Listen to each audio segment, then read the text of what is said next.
In two voices from both sides of the U.S.-Mexican border to react to this and much more. Republican Congressman Duffy and Mexican Congressman Agustín Barrios Gómez, who represents part of Mexico City for the Partido de la Revolución Democrática, both in Washington today for meetings between a select number of U.S. and Mexican lawmakers. Gentlemen, thanks for being with me. And I want to start with you, Congressman Duffy. Let me get your reaction to what's going on, your party's response to the president's executive actions.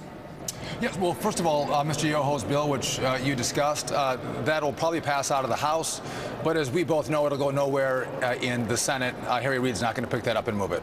So the real play that is going to be made is we'll do a long-term funding package that'll fund most of the government through the rest of the fiscal year.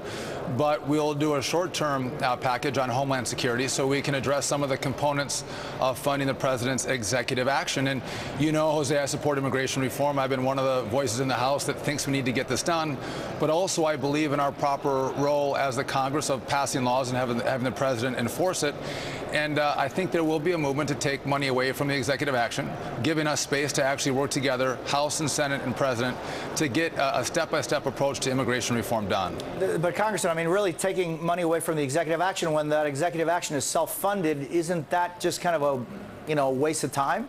Well, no, we'll look at all components, and right, it'll be a bit of a dance, but those who work on taking those fees, they're publicly employed. That's where our funding goes to, is paying their salaries and their benefits, the heat, the buildings, the desks, the paper, all of that comes from funding from our institution.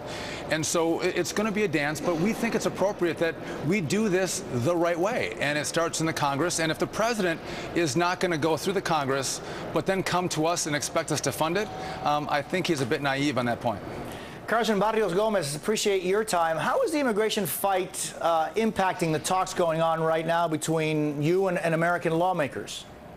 Muchas gracias, Jose. Well, basically, one of the first things that I'd like to say is that we have been very respectful of the debate in the United States. We believe that this is a domestic issue.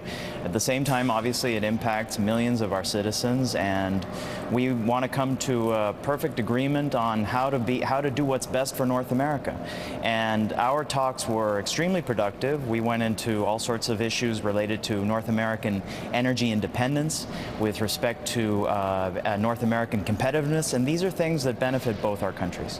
And Congressman Duffy, on the subject of Mexico, what's the goal of these talks? Is there any talk, for example, of a response, a U.S. response to the crisis over the missing 43 college students?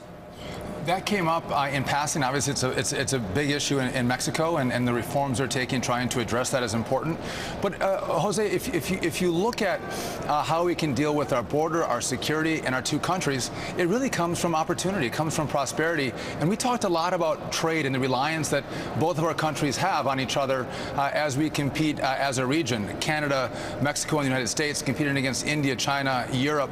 And we think if we can do a better job letting goods pass across our borders, that's an economic benefit for both of us, offers more jobs, more opportunity for Americans, but also more opportunity and jobs for Mexicans. And Congressman Barrios Gómez, I mean, you know, this situation in Mexico is really problematic. There is a feeling of impunity in that country. The President Peña Nieto is now starting his third year as president, and the country seems to be still rocked by the uncertainty of living with a place where the rule of law is respected.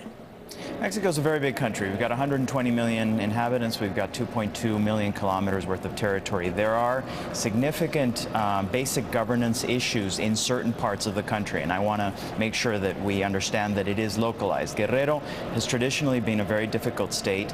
In this part of the country, it's very obvious that impunity has allowed too many things to happen, and the president has, I'm from an opposition party, but the president has actually put forth several points, including doing away with municipal police, that I think could help. As you know, municipal police were the principal actors in this tragedy. Congressman Barrios Gómez of Mexico and Congressman Duffy, thank you so much for being with me. Appreciate your time. Thank you, Jose.